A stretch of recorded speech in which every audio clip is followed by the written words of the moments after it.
everybody. Joe Moore here, co-founder, CEO of Psychedelics Today. We are about to kick off an incredible panel led by our team member, David Drapkin, who is the Director of Strategic Partnerships and Operations here at Psychedelics Today.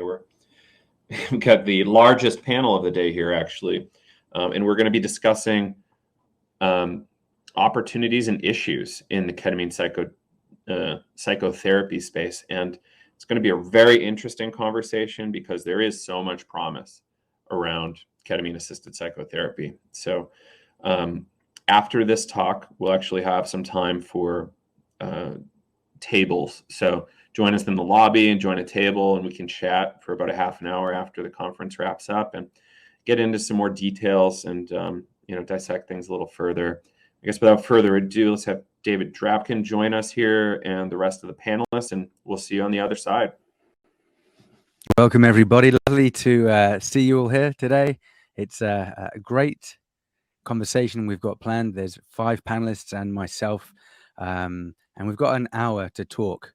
The subject is ketamine, and we've got some questions we've already had that we're going to be discussing. The purpose of the call today is to have conversation. So as we welcome our 5 panelists to the stage, welcome. I'm going to be moderating a genuine conversation about ketamine. So the first thing I want to just put out there is, what's the first thing that comes to mind when you hear the word ketamine? And for us in the industry, we think of something particularly, but most people probably think of quite stigmatizing words like a K-hole or elephant horse tranquilizer. So I kind of just want to get that out your mind. This isn't about that.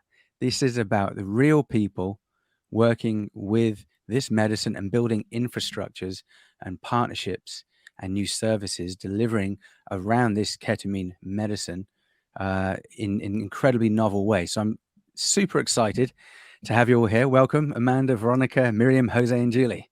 How are you all doing? Great. Thank you for having us. Yeah, delighted to be here. Good to see you. So, Thrilled to be here. I think the best way of doing this is really just to introduce you one by one. So I've got your bios, and then I want to ask each of you. So I'll introduce you with your bio, and then I want you to then tell everyone what brought you to this job, this calling. How on earth did your lives end up like this? So after I've introduced your bio to everybody, feel free and just answer that question. So I'll start off with you, Amanda. And this is because, you've been, I know, working around the treatment space for quite a while. So I'd love you to also talk about kind of what is ketamine and your experiences in the old days working with it and today. So Dr. Amanda Itzkoff is the CEO of Curated Mental Health. Dr. Itzkoff has been treating patients with IV ketamine and ketamine-assisted psychotherapy since 2014 in her New York private practice and has been a leader in psychedelic-assisted therapies. She completed MAPS training in MDMA-assisted therapy in 2022. In response to a growing need for access to these treatments, she created Curated Mental Health, the first practice of its kind dedicated to providing psychedelic-assisted therapy to all who need it, regardless of the payer.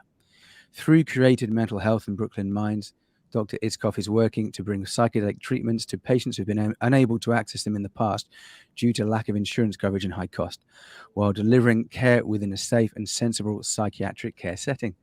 Under Dr. Itzkoff's pioneering leadership, Curated Mental Health and Brooklyn Minds currently offer nasal esketamine, which is Spravato, ketamine IV, and other interventional treatments such as transcranial magnetic stimulation, TMS. So, Amanda, what brought you to this path, and how did you get here? Yeah, so I guess the upshot of the bio intro is that the model that I came here at this time to build and present is an insurance-based model where patients are not paying out of pocket for treatment or not paying any more than they would when they use their insurance.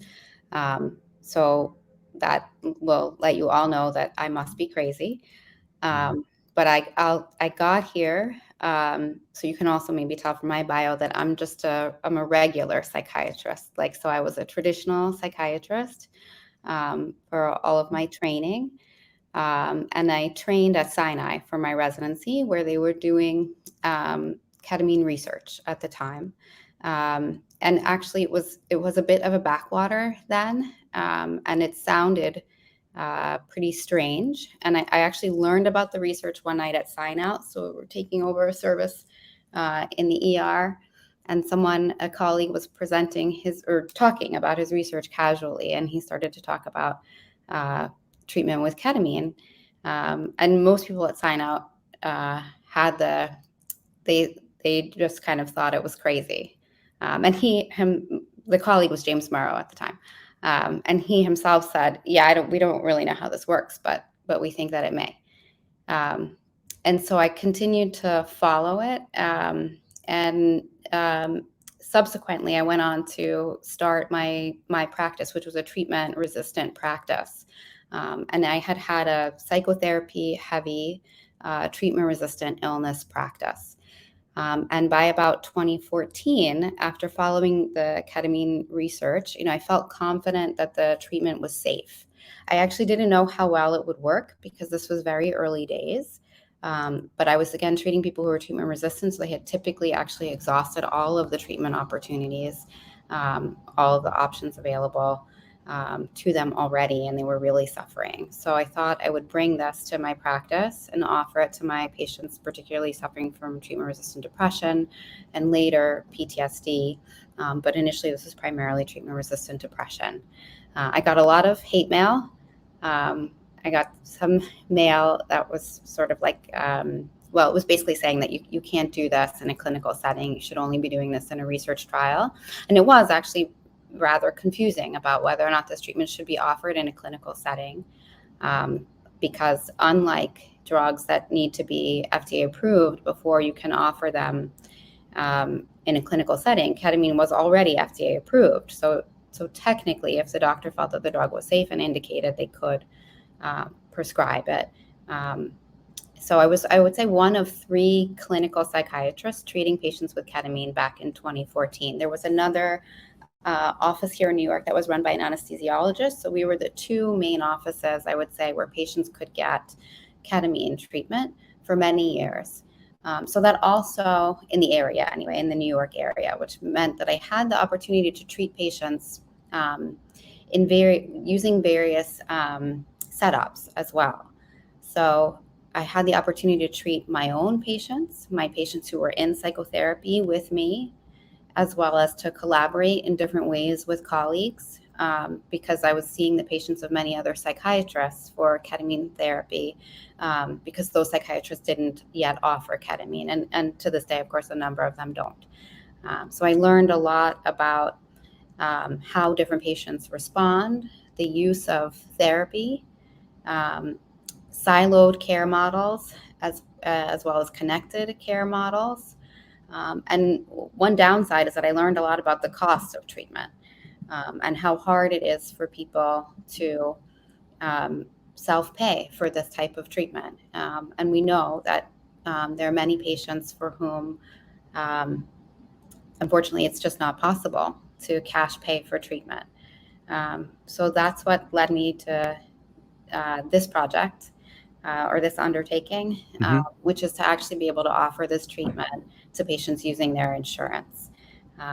So that's where we are now. Awesome. Thank you, Amanda. And we'll come back later on about the infrastructure, the frustrations perhaps around insurance reimbursement and just the healthcare system that we're trying to work in.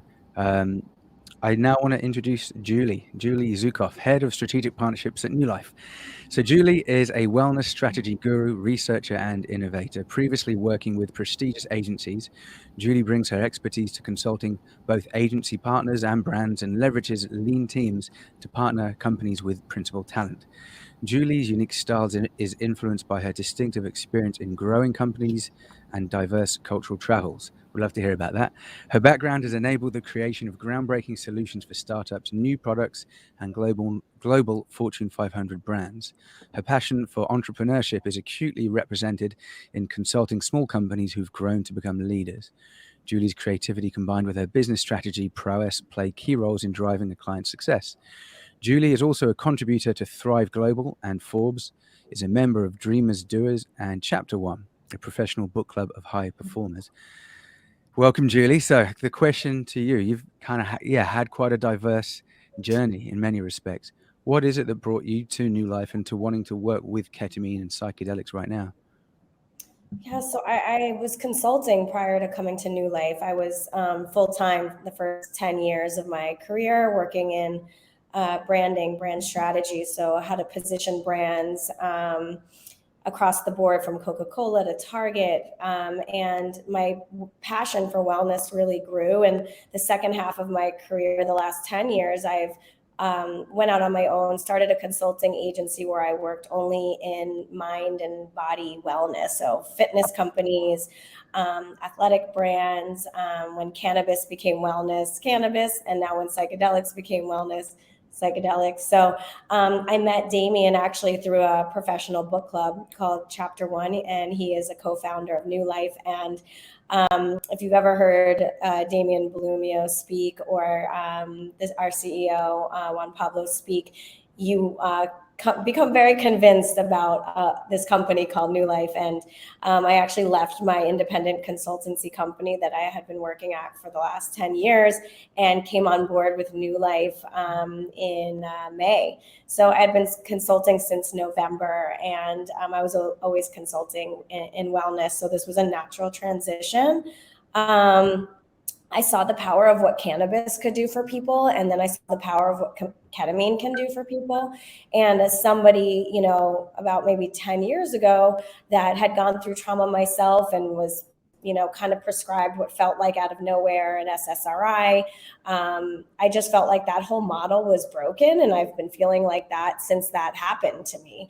And, when I came across these companies and I started to go to more and more panels about the psychedelic industry, I continued to realize how it is such a huge solution to these problems that we've all experienced our whole lives. And so many people need to know about it more, and more companies need to be involved. And, I think we're all here on this panel to help spread that word. So I really wanted to come to New Life to make that impact and create partnerships with companies, with veterans, with organizations, with high at-risk people for mental illness and suicide, to really make that impact. I think for a long time I marketed things that weren't the best for people. And now I really want to, my mission the last 10 years has really to kind of course correct and really market what I'm passionate about and create those partnerships. So yeah, that's kind of how I got here. Amazing. Mic drop. Thank you, Julie. That was, really good to hear the passion that's there. We're all pioneers. So the five of you are, just charting a new course. So I'm really looking forward to hearing all five of you. Next, we have up Veronika Gold, and you win our kind of dedicated Trooper of the Day award because you, came down feeling a little bit unwell in the last 24 hours. So amazing you're here. I know your voice isn't the best, but wonderful to be here, Veronika. So Veronika Gold is the co-founder of the Polaris Insight Center, and you might know Psychedelics Today. And Polaris have done quite a few collaborations before, particularly a training program for ketamine trauma treatment. So you can find that on our website. So Veronika Gold is a psychologist from the Czech Republic and a licensed marriage and family therapist in California and Oregon.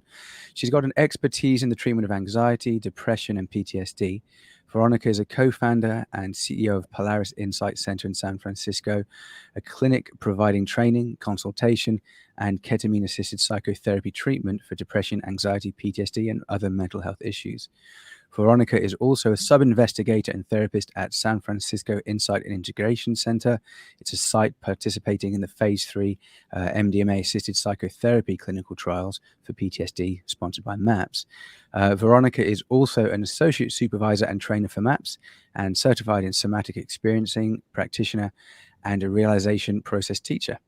Veronika provides psychedelic integration therapy and serves as a consultant, trainer, and presenter on psychedelic-assisted therapy. So welcome, Veronika. If you want to give your piece about, similar to Amanda, what brought you into the space originally, how it's evolved, and kind of what it means to you now, today. Yeah, wonderful. Thank you so much. Excited to be here. I come from the Czech Republic, and I became interested in the healing potential of non-ordinary states of consciousness really early on, about 27 years ago. And it has been my lifelong passion, but there wasn't an opportunity to bring that and my professional career together until about 6 years ago, when I became a therapist for MAPS, and then got an opportunity to develop a ketamine-assisted psychotherapy program at an Ivy clinic in San Francisco. And from there, together with my colleagues from MAPS, we decided to start Polaris. And it was a small clinic focused on ketamine-assisted psychotherapy through lozenges and intramuscular injections. And we really used a MAPS model, so the similar protocol as we use in the MDMA-assisted psychotherapy. And so currently we provide individual, group, and online ketamine therapy, and as well have developed a training. So a lot of my focus is on supporting the new generation of psychedelic therapists, and that's with ketamine, and as well in the MDMA training. And so I'm very excited about the developments and more opportunities for people to have this treatment, and be here with these wonderful colleagues today. Thank you, Veronika. So next up, I want to welcome you, Myriam. Myriam Barthes is co-founder and COO of Journey Clinical. And that is a platform that enables licensed therapists to offer ketamine-assisted psychotherapy. So Journey Clinical provides licensed therapists with an on-demand, CAP-trained medical team, customized treatments for each client, and a portal to connect with other therapists and educational resources. So your bio is a little bit shorter, so that means you get more time now just to freestyle it, Myriam. Do you want to talk a wee bit about, the travels of your life and how you ended up in New York, and during COVID, what happened? Because I know the backstory a little bit, and why this felt so important to you. Yeah, thank you so much, Sure. David. So I think, like a lot of us, the first reason for me to get involved was because of deep transformational personal experiences and developing a strong connection with plant medicines. And as you mentioned, COVID, we were there with my husband and co-founder in our living room wondering, do we go back to Switzerland, which is where our families live, or do we stay in New York City? And for anyone who knows New York, we live in the middle of Manhattan, where a lot of things were happening. And we made that decision that day to stay in New York and to build Journey. And the question was, why are we building Journey? Why do we want to do this? And we felt really called. I think personally, my husband went back to school to also become a clinical psychologist. And my experience was really coming out of management consulting, which for anyone who knows, management consulting is solving problems. So being put in really complex situation and having to come up with solution and having to execute on them really fast.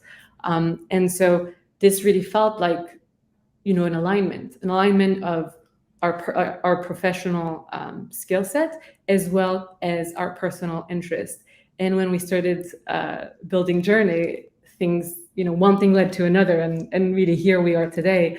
We're happy to share that we have, more than 250 therapists on our platform, and that we really are working to empower licensed mental health professionals to offer this treatment in their own practice. So I'm very excited to be here and to be sharing the conversation with all of you. Thanks for sharing that backstory, Myriam.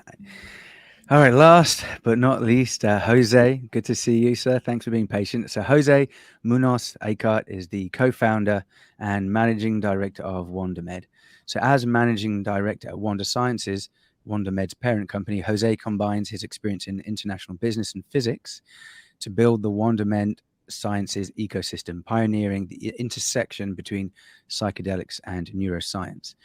Previously building self-sustained desalination plants in underdeveloped countries through crypto networks. Wow. He's shifted his focus to healing mental health disorders with the help of psychedelics and helping to raise the $4.6 million seed round that made Wonder Sciences possible. So Jose, I'd love to hear about how you went from desalination plants to ketamine therapy. Good to see you. Good to see you. Thank you so much for inviting me, and thank you everybody for attending. There's actually a pretty simple relationship between both worlds, and that is positive impact. I think that if I were to track down how is it that I ended here, I would have to go all the way back into my childhood. Since very early on, I realized of the power that we really have as human beings when we get together, and the additional value that could be generated for good. That was represented for me on birthdays, when instead of creating present lists of things that I wanted, I was making lists with my mother of things that people needed. And one occasion, I think we conglomerated about 50 soccer balls for one school that needed it, and we ended up donating it for a hospital network in the south of Spain. And I think that this had just a trickle-down effect throughout my life. I was fascinated with socioeconomic systems, the way in which the economy and society from a political level and economic level had been built since the early beginnings of the modern economy. And that led me to go into studying international business and astrophysics. And the way in which physics comes into play is for the relationship, just passion that I have of understanding why are we here today as human beings? What is it that we are and why are we here? And in doing so, one of my main focuses after I got to meet cryptocurrency in 2008 was to try to develop technologies that could conglomerate the value of human beings for positive impact, and always through innovation. And that's where desalination plants come into play. There's an abundance of problem with water, and it just seemed like a very direct form of solution to empower. Move forward a couple of years, I'm located in New York, same as Myriam. Pandemic happens. I see New York disappear and just remain in buildings, walking through Fifth Avenue with basically nobody around. And I got to meet the founder of the company, Ryan Magnuson, through a good friend of mine. And he really put everything together for me. He basically had this vision to try to elevate the consciousness of the planet. And in doing so, he wanted to do it through the use of science, alternative forms of medicine, and data. And so for me, really was like a trickle-down effect of realizing there's a big problem in society. The more I read into it, the more the problem seemed to be clear. And then the current solutions, like Julie briefly mentioned, that we have been utilizing as a society for the past couple of decades, really having been able to solve the puzzle. There's something missing to it. And I think it was my background with astrophysics that has allowed me to gain experiences and perspectives that I think we all share here today. Just by looking at the moon, staring at it, studying gravitational forces for 3 hours, you get into some form of a strand meditation state. And I know that a lot of people can't access it the same way that I did. And I know that a lot of people can't even access to comprehend the perspective that they could have in seeing their own reality. And so that's where ketamine came into play. I think that we all know here that the true potential of ketamine is far more than just mental health. I think it brings an opportunity for people to gain a new perspective in the way that they see their reality and their life. And that itself, with the proper integration effort and the proper resources, could really shape the life of that individual and therefore the individuals around them. And so that's why we're here today with WonderMed. Really appreciate hearing that. It's interesting, both you and Myriam were in New York at the same time, kind of going through similar experiences. And, you know, just to open up the conversation now, we're talking about healing. Yeah, we're talking about consciousness. We're talking about spirituality, earth, and developing relationships with self and other on a more authentic and raw level. So the first question I want to direct is, Veronika, can you talk a little bit about how you approach the training of therapists, and just paint a picture about kind of how and where the students that you train, how they're putting their skills into practice, and maybe just explain a bit what's the difference between ketamine therapy and ketamine assisted psychotherapy?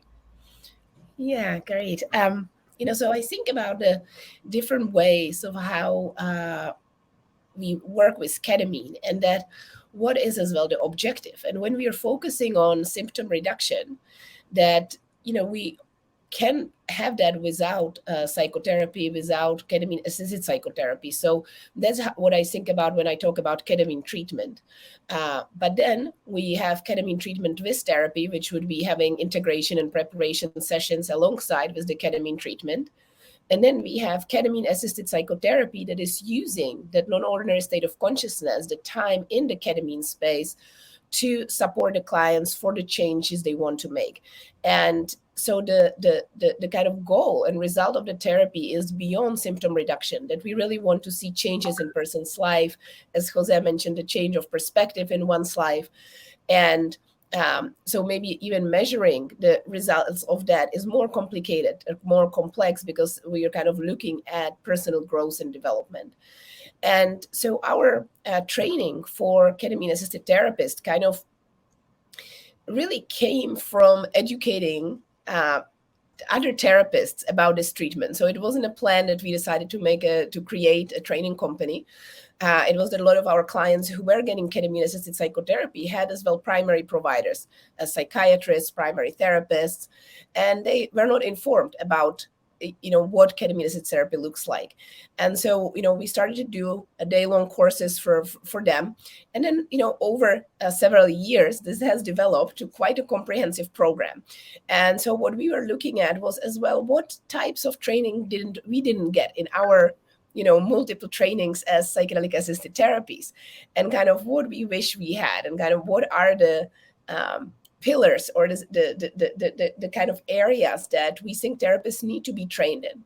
And so there are some prerequisites that we think when people are working with using CAP, like being kind of well versed in attachment and trauma theory and therapy, but then learning about the types of non-ordinary states, and then learning about specific areas that will be different when using ketamine.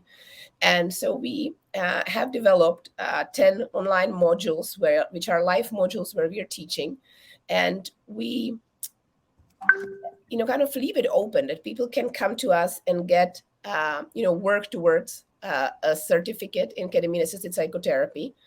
But they as well might just come and take, individual webinar to add to their already, training that they already have. And then the big part is, having a practice session. So it's practice sessions without ketamine, when people are learning to work with clients with this new modality, using the setting of ketamine-assisted psychotherapy. And then it's really encouraging the trainees for their personal experience with psychotherapy and non-ordinary states of consciousness. So we as well offer experiential retreats where people can come, and then ongoing consultation. So there is this individual and group consultation that we offer. And so we imagine it's really a journey of becoming, that there is not like a few day training that will make somebody ready as a ketamine assisted psychotherapist, that people really have to go on this path as well of unlearning that a lot of the principles that they might have learned in the therapies that they use outside of the CAP space is something that they want to kind of leave behind as they're moving into the psychedelic space. So, those are kind of the areas, and, so just the pillars is really the self-experience, self-learning, learning in webinars, and, being able to ask questions, having a practice sessions, like a role practice play sessions, having the experiential training, and then, having kind of an apprenticeship model where they kind of work together with another therapist, supervision and watching of videos or watching of another sessions. So that's kind of the summary of the training. And, our trainings are rather small. We hope that it can be kind of a model for other bigger trainings, as kind of those being some of the important areas of the training. And, and the therapists who have trained with us, we've now, had, several hundred therapists who went through our training, and many of them started their own clinics. Some of them work in already established clinics. Some of them collaborate, for example, with Journey here. So that there are different ways how people kind of find and use the training that they do with us. Sometimes they've had trainings with other companies, and then, they might come for, part of the trainings that they didn't get to do with Polaris. Thanks, Veronika. So running with what you're saying there, I'd like to ask a slightly more controversial question.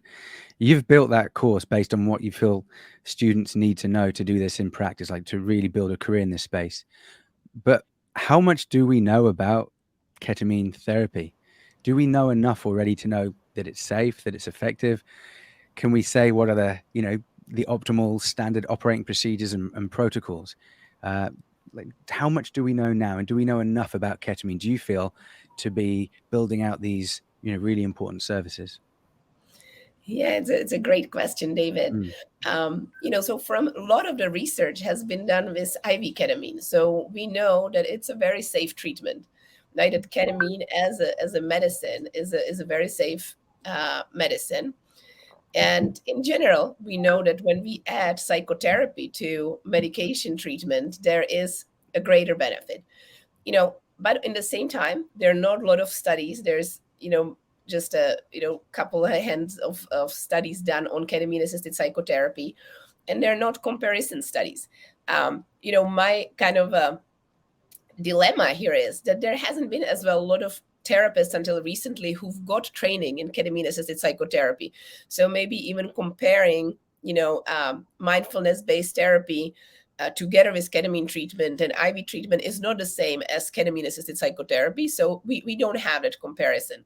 And the reason why I believe that it is more effective is because we are looking to address the underlying issues.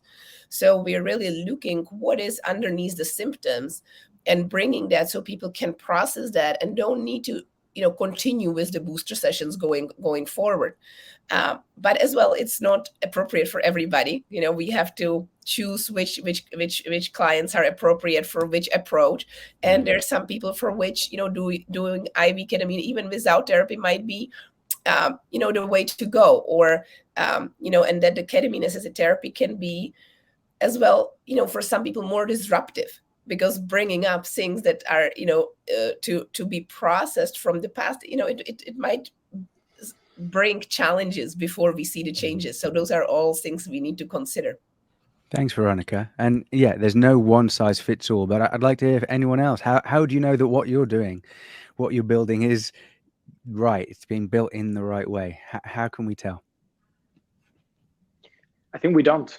I think that all of us here on the call today are explorers of a new market, a new industry. We know that there's certain parameters around safety and efficacy that need to be measured as the highest importance and relevancy of everything that we do. But the reality of the answer is that we don't. Not even on a neuroscience level, we have direct correlative and causal relationships yet into what's happening.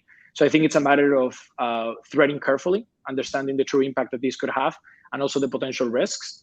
But Veronika said it better than anybody.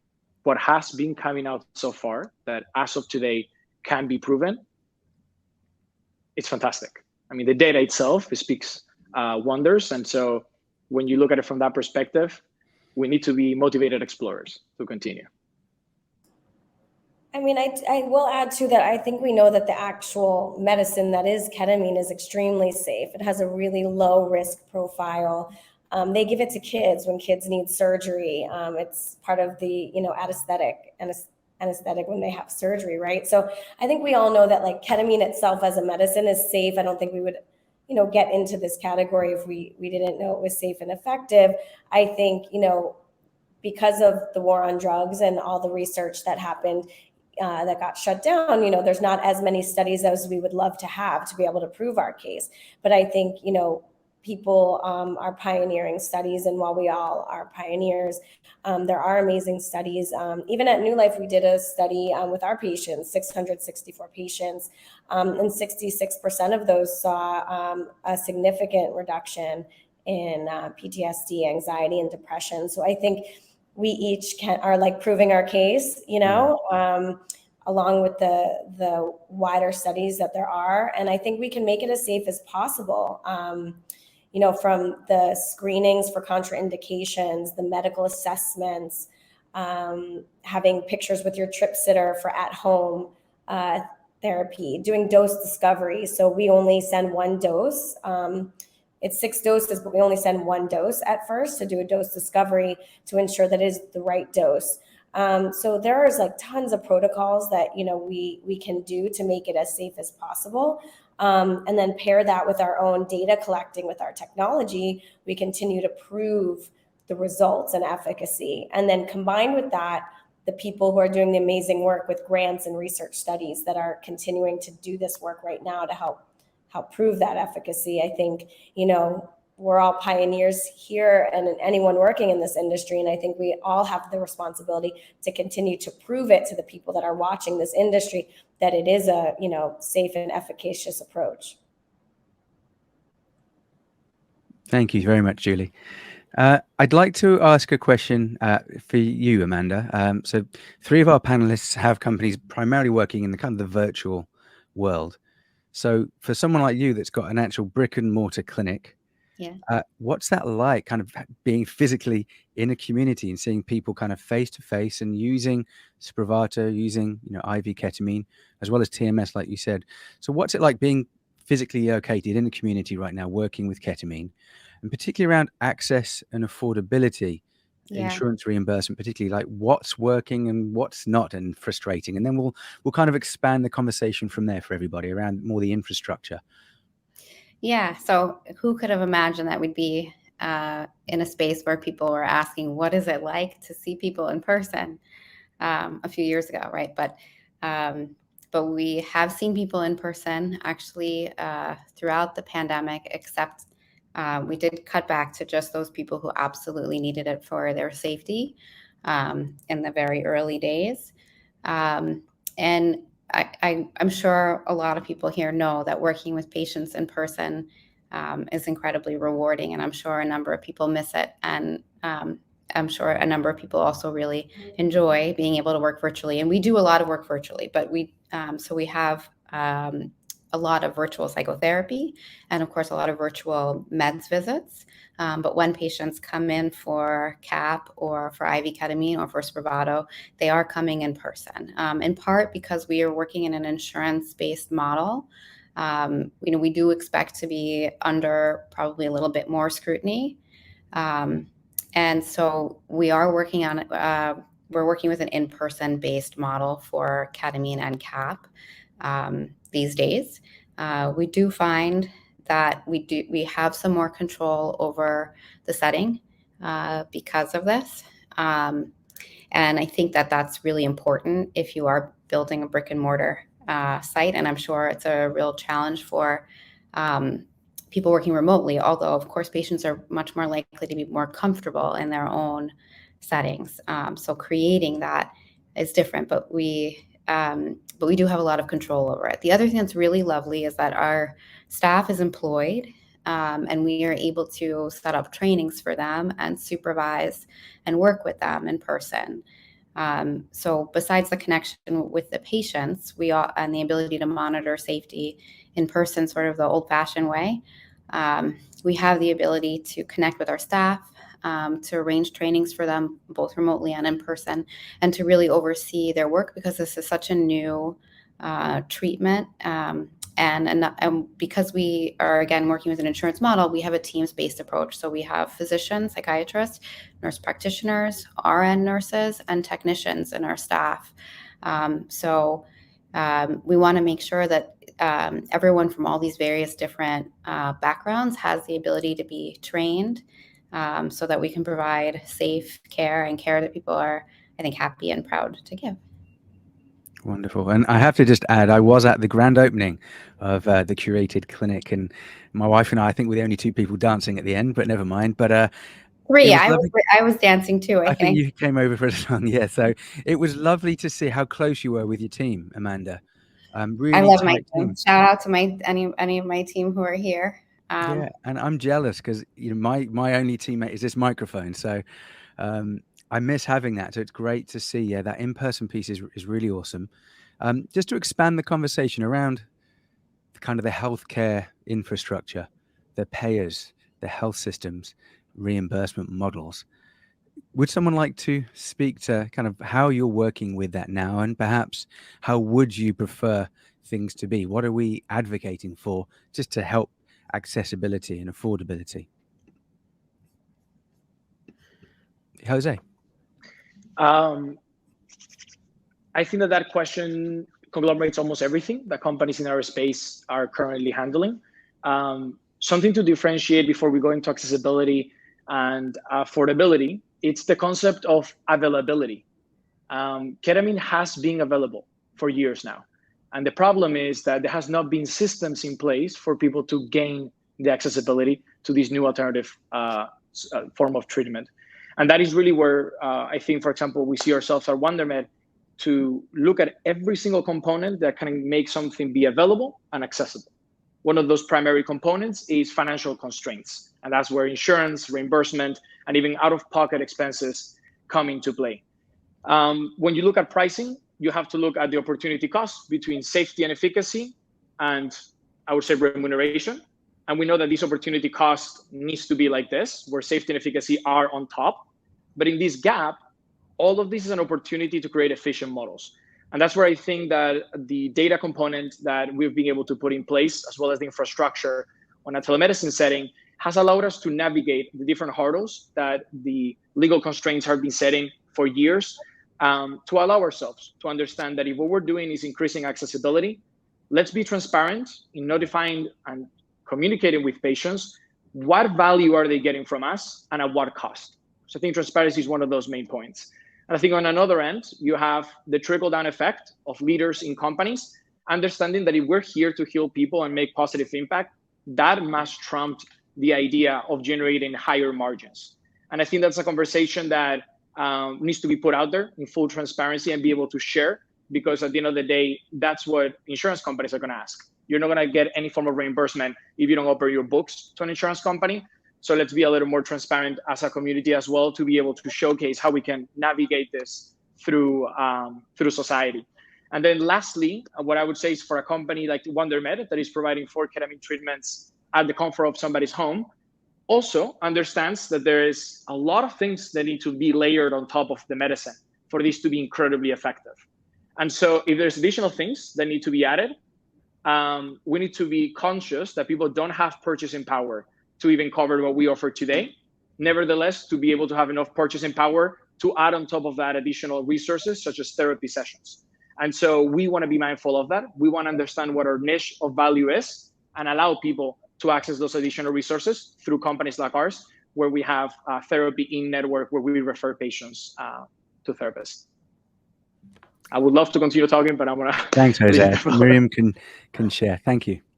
I'm happy to echo you a little bit in the sense that I think this is a collective effort. I think that what needs to happen to make some progress at an insurance level is collective. It means all of the companies that are getting out there, we need to be looking at data. We need to be learning from data. What is the data telling us? What is working? What is not working? Creating transparency around that too, around the successful cases, but also what is not working. And I think if we all take the responsibility, and that's really what it goes down to, is each one of us, we have companies and we're all responsible for all the steps that we take. We're setting the tone for what is going to happen. If we look at an adoption curves, we're the early day, the innovators, very, very early of that adoption curve. So I think this really calls for a global effort from all of us around, let's do this responsibly. Let's make sure we collect data. And then there is an insurance play around, this is working and this is how it's working and this is how it's not working. And I think as an industry, this is how we can progress. And this is how typically industries that are still like figuring themselves out can evolve. Really important. Thanks, Myriam. Particularly about data aggregation and not working in silos anymore, because that's what's happened in the past. We want to share data. We want to make these outcomes undeniable. And maybe just staying with you, Myriam, I'd like to hear more about, as a therapist, it's not easy to work with ketamine in real life, and particularly to work with a prescriber. So that, in a sense, I think is a bit of a bottleneck in this system. So I'd love you to talk through, how does Journey Clinical make that bottleneck, the relationship between prescriber and therapist and patient, that triangle? How do you kind of work in that bottleneck, and particularly around the therapeutic alliance, to make all three of those people feel like kind of safe to do this work, particularly on telehealth? Yeah, this is a great question. Thank you so much. I think, the core belief system at Journey Clinical is that the licensed mental health professional are the best person to offer these treatments. They went to school for so many years, and they really know this. They're at the core of, they do therapy. And what we have seen is that they're already embedded in their local communities, and they have typically a large caseload of clients, and it has taken them years to build a therapeutic alliance. And a strong therapeutic alliance is a place where the clients feel safe, where there is trust, when there is vulnerability. And so these are the people that we really care to empower at Journey Clinical. And when we started building Journey, what we realized was that we actually ran a survey and we asked this question: what is the main barrier to entry? And this was actually a free text question. We had no idea what to expect. And the answers that we were getting from everybody was access to a medical team, access to a medical team. So then we spoke to a number of, psychiatrists, psychiatric nurse practitioners to try to understand what was happening. And we realized they were actually those relationships are difficult to form. And sometimes when they form, they actually tend to not really last for a really long time. And that is where we started with Journey Clinical. Let's build a medical team where the psychotherapist can have on-demand access to our medical staff.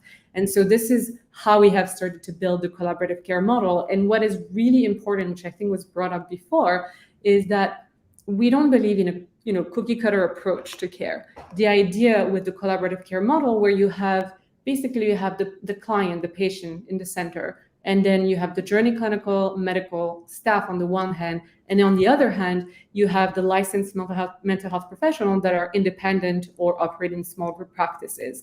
And what we have seen is that three-way relationship is really what supports individualized treatment plans, and then ultimately supports very high clinical outcomes. And that is always the model that we follow, because to echo Jose from before, if we want to be able to scale and to make sure that there is mainstream adoption of these medicines when appropriate, of course, that the therapeutic alliance is not affected by the growth. And so this model enables us to scale while preserving a very high quality of care between the therapist and their clients. Thank you, Myriam. All right, so we're now going to enter the speed round of questions. Panelists, so first question I want to ask: ketamine is the pioneer of all the kind of legal psychedelics. It's the only one right now that is accessible.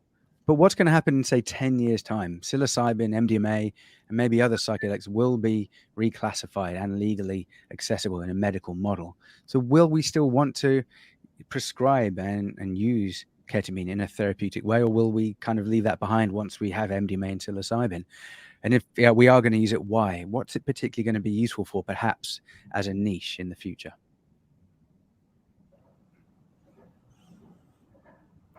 Yeah, well, I can speak a little bit to that. I'm very excited about the future possibilities that we will have, and I think ketamine is a beautiful medicine that will be always used. That we might have more kind of a variability of which medicines which clients will use, as we see that MDMA might be the most appropriate for PTSD, but there are times when we might work with somebody starting with ketamine and then working with MDMA. So I'm as well excited about the possibility of using these different medicines together in treatment. And by itself, there is just so much potential with ketamine because of the variability of experience that people can have depending on the dosage. So I don't see it going anywhere, but it will just kind of enhance as we will have more possibilities.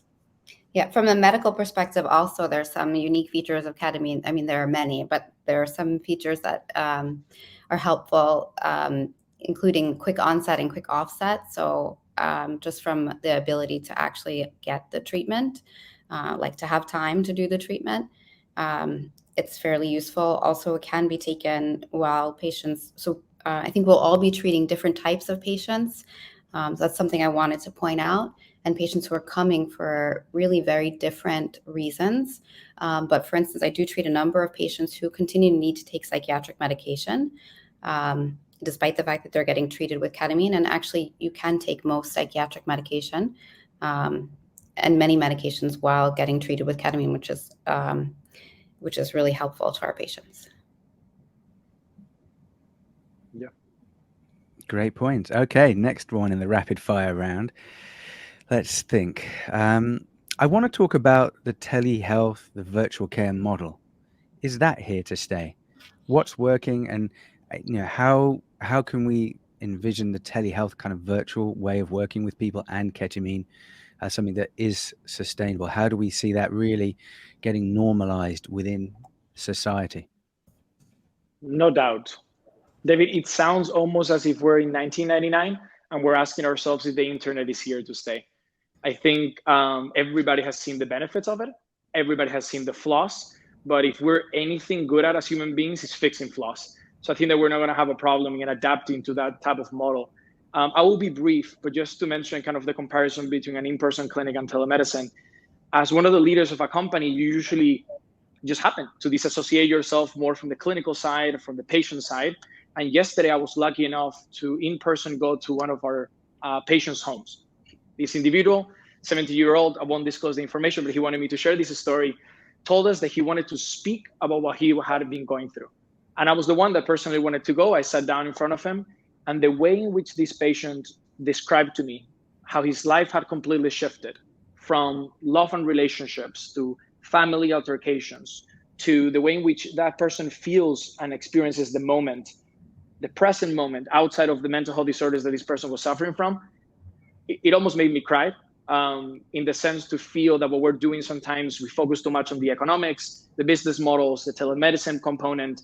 This medicine alone has such a superpower that it's already being seen, that if we focus on getting it out there in a safe and effective way, the impact is still going to be seen.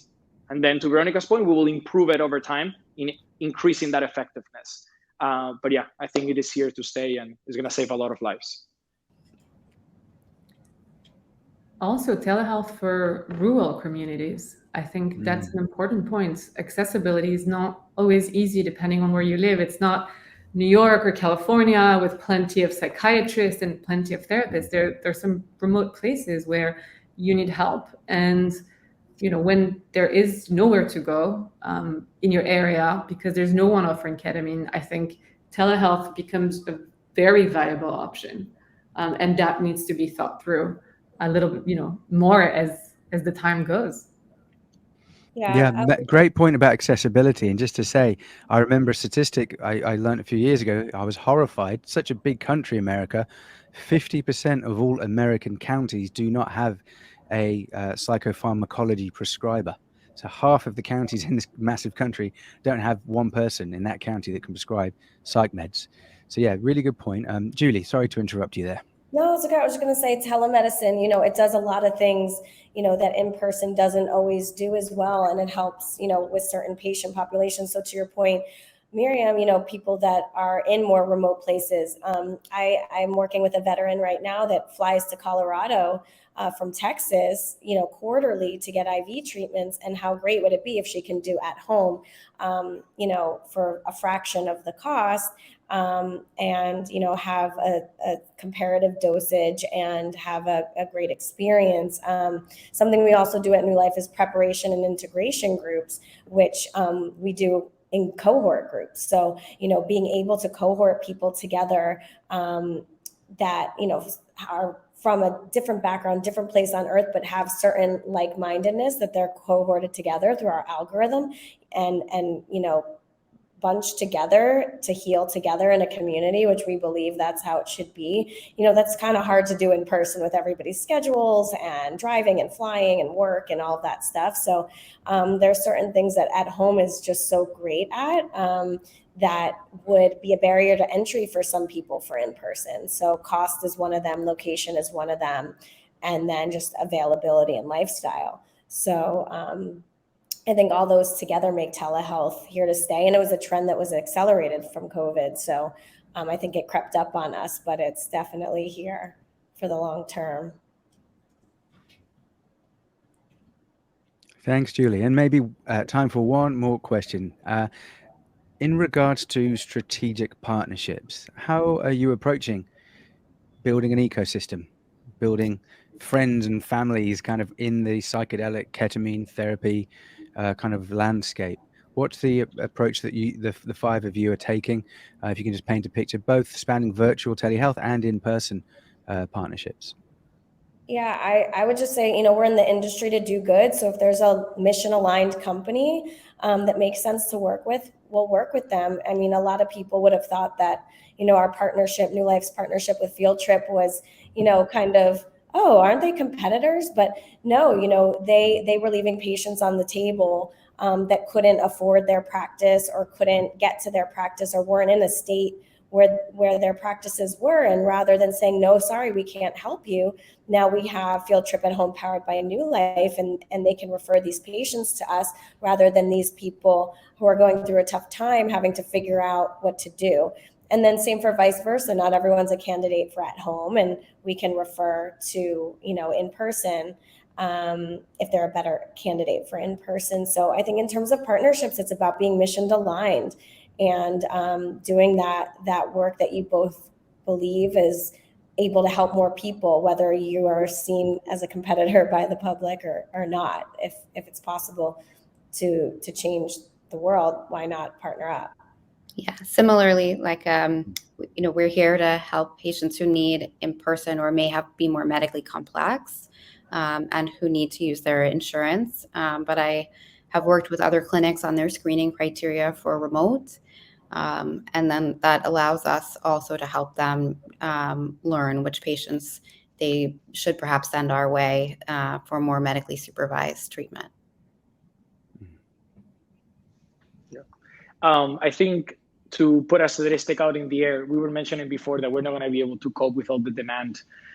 Every year in the US, there's 96 million prescriptions of benzodiazepines for the treatment of anxiety alone. If I were to ask, can any of the companies here today in the panel cover 10% of that demand?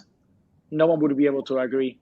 We're building a market more than an industry, which means there's going to be multiple industries. And this blue ocean that we see today, as Myriam was expressing before, that we're in the beginnings of this curve of innovation, it's only going to be formed based on partnerships that are aligned on values, that are aligned on the goals that we need to try to achieve. And just to put it out there here for the word, in case people want to do this as well, currently we're partnering with therapy and therapy groups to be able to actually integrate additionally the resources that they gain in the experience with WonderMed to also be able to do it with their appropriate therapists. Therapy is like dating, so we feel that people should have the choice to select that person. Thanks, Jose. Yeah, Veronika, Myriam, if you want to speak to that strategic partnerships as well, feel free.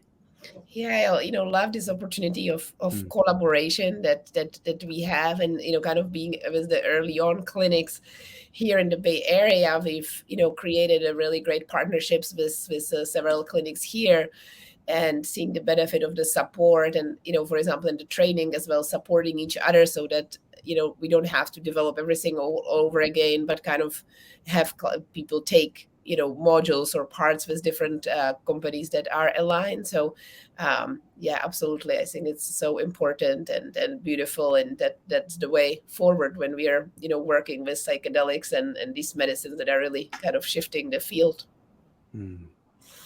Thank you. Yeah, I agree with everything that was said. I think Journey Clinical is more or less entirely based on partnerships.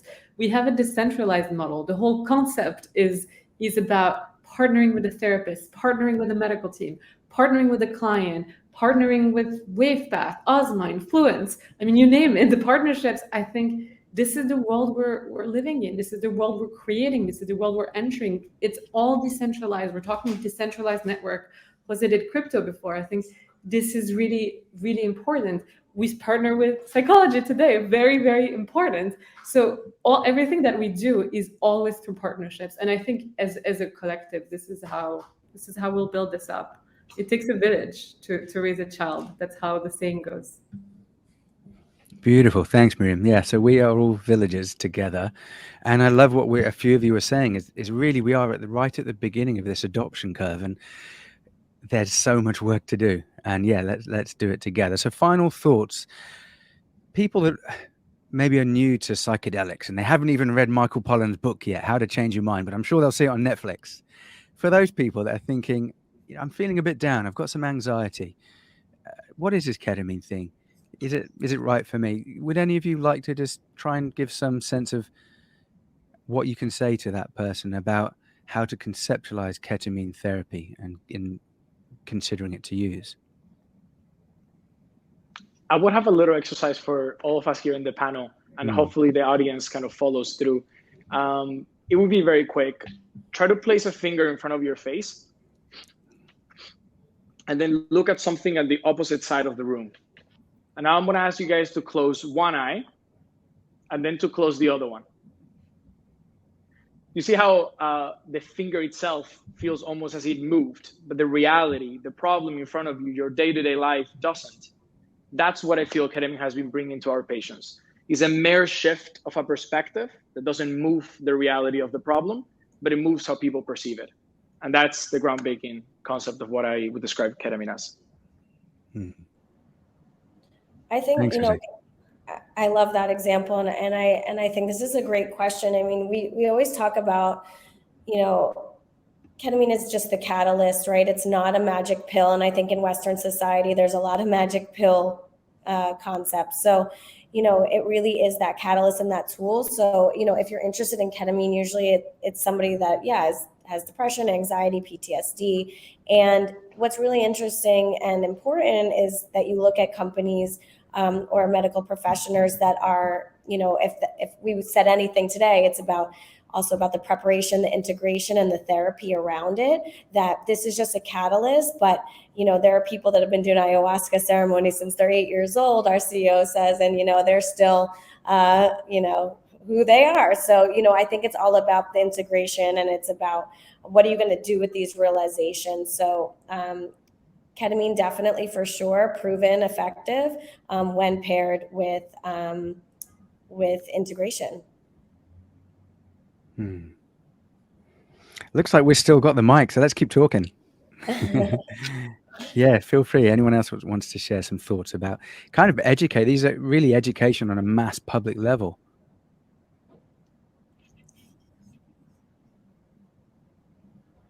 I think the trying is very important. When somebody tries the experience in the correct setting, hard is the fact that this skepticism or stereotype that has been building around the substance holds. I think that the experience itself in the right setting speaks for itself, and companies like everybody here today are moving the needle forward into getting people to be able to experience it. Thanks, Jose. Okay, the one and only Joe Moore's here on stage, so I guess it's our time to wrap up. I want to thank you all, Myriam, Amanda, Jose, Veronika, Julie. Love chatting with you. We're building a wonderful village together for planet Earth and humanity. So thanks so much for building what you're building and bringing it together into one cohesive whole. Thanks, everyone. Thank you. Thanks so much.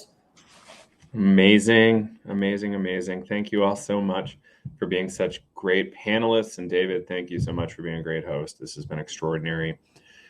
I think we've covered a lot of ground here, established a lot of common ground, and I think there's so much more good we can do from here. This is going to be an incredible project that's going to last a long time. So stay patient, keep getting educated, get to know the others, find the others. So here's an opportunity to find the others. We have about 30 minutes to hang out on these tables. And then after that, I'll do some closing remarks, and that'll be a wrap for the conference. So yeah, we'll see you over on the tables in the lobby.